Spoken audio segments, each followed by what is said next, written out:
Good evening, everyone. Good morning, good afternoon, wherever you are. Johnny here at Don'tStopLiving.net, also backpacking Centurion and Northern Irishman in Poland. Just doing some readings from the book. So, volume two of the series is known as Backpacking Centurion, volume two, Lands Down Under. It's actually supposed to be a pun because this is mostly about Australia and other lands or countries or places that are down under, in other words, the southern hemisphere. But the pun was also slightly linked to the fact that in the Republic of Ireland, they've got Lansdowne Road, which is a football stadium where I watched REM and Oasis in days gone by. And also, Lansdowne is an area of Bournemouth that I used to live in. So some of these puns do pass people by. You'll notice that with a lot of writers, and I've noticed it, is there's a lot of little sort of hidden Easter eggs or like hidden meanings in a lot of these books. If you can find them, you can even write to me and ask me, is that what this means? Because there's a lot of overlaps. There's a lot of cleverness that is hidden beneath the scenes, behind the curtains. So volume one, Don't Look Back on Bangor, in its two formats, new and old. Volume two, in its final format, which will never be changed now, is a good one. Tracks my journey, let's be honest, from Bournemouth, Lansdowne, to Australia via Asia and also via a love story. And then it also tracks my journey to Antarctica, which is on the cover, and South America, Machu Picchu is on the cover, Ecuador is on the cover, and Uruguay twice is on the cover there, and Colombia there in the middle. So that's Lands Down Under, which I'll do now before I move to volume three. So we'll do a reading from that. Okay. Page 146, chapter 56. Swapping cameras for cows. Zoroastro Farm, Vereda Santa Ana Alta, Cundinamarca, Colombia, New Year's Eve 2010. I don't want to ever be a consumer. Julio Felipe Vengechea. As a traveller, you always end up in random jobs with random people at random times.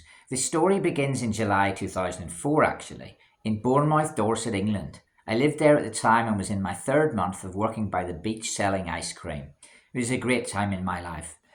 Days were spent selling ice cream to tourists by the beach. I worked 9 to 6 most days and on occasion stayed longer, as we used to close around midnight when the place got busy and the sun was still out. I was a busy guy. I would also work as a barman in the Heathlands Hotel in Eastcliff immediately after my day job.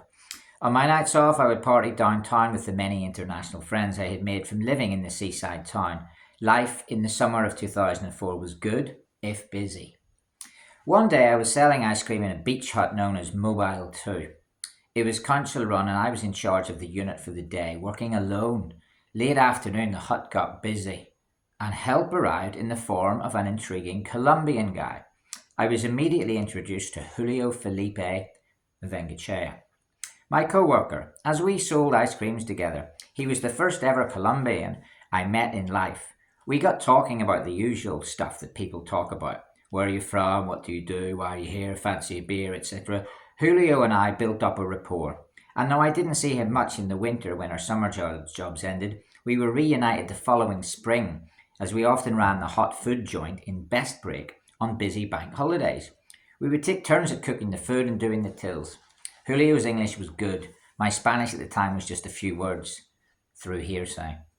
The radio blasted out the tunes, we cooked and sold the food and generally enjoyed our work. Julio was a top lad. He had a sense of humour. He often made fools of the local hard English guys that used to come up and ask for a hot dog. One day a guy says to Julio on the till in a hard drunken English swagger, mate, get me a hot dog, mate, yeah. Of course, Julio didn't respect such people until a please was mustered. The sort of decent burger seller who deserves respect rather than bullying from a customer. The guy finally got irate when he realised the hot dog wasn't on its way, mate. I went over and I asked the guy what his problem was. "Where's this guy from?" he asks me, probably assuming governmentally correctly I was British or English or whatever, UK. Sometimes when I reread this, I notice that I should have written it differently. Anyway, he's from Colombia, mate. Said English guy was the dickhead, and I loved Julio's sense of humour to him. When the hot dog finally arrived by me and I was sitting in front of the English guy, in front of a busy queue, the English guy shouts, "Where's my fucking hot dog?" Had to be there, actually. Needless to say, the guy felt a bit embarrassed when it was pointed out that his hot dog was sitting in front of him, and a smirky remark from Julio Felipe put the guy in his place, leaving our hot food unit in raptures. A few more profanities continued from said English guy as Julio and I bonded and pissed ourselves laughing. I'm not sure why I've isolated this incident, in fact, as the next one is better, and some of our working memories, you just had to be there, but you get the idea. I made an amazing Colombian friend in Julio Felipe. It was a busy bank holiday, Monday, and Julio noted that I handed a customer a Pepsi and said to them, "Here's your Pepsi." As you do. He asked me why I said that, and suddenly we were on to a new level of anti-commercialism, which stuck. Why call it a Pepsi? Okay, we know it is a Pepsi, or at least Pepsi want you to know it's a Pepsi, but let's just call it a brownie black liquid, a cola drink, a beverage, or a refreshment. So we did. It helped Julio bump up his English by concocting odd names for products. We banned each other from using or admitting to any knowledge of brand names for the weeks of that summer. Cornetto? No, it's a piece of chocolate and vanilla ice cream in a wafer wrapped and then covered with tinfoil containing coloured images and typed up ingredients. 7-Up? No. It's a digit between 6 and 8, used in a direction opposite to down, which is actually really just a green bottle full of fizzy lemonade. I loved it. A Mr. Softy ice cream became a cone with some whipped ice cream on it. A Fanta became a tin of orange fizzy liquid. We destroyed brand names to the point where our evening beers became "Pint of your cheapest beer, please, mate." Yes, you guessed it. I turned against commercialism.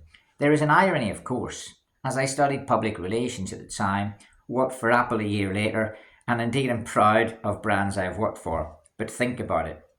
Tannoy system should be public address system. Hoover should be vacuum cleaner. Velux should be tilted opening window. Apple is a fruit, not a computer. Father Christmas. He was dressed in green until Coca-Cola came along. Adidasy, the Polish phrase for any type of trainer that resembles an Adidas. I cannot remember when I last seen Julio in the UK, but his lasting words to me were, "I don't want to ever be a consumer." One of my final conversations with Julio was about my desire to travel the world. I'm just a wee guy from Bangor in Northern Ireland, but I did say to Julio, "I'll see you in Colombia one day." And that I did. You'll have to read the book for the rest of that chapter, which is the chapter's called "Swapping Cameras for Cows" from 2010. Thanks for listening.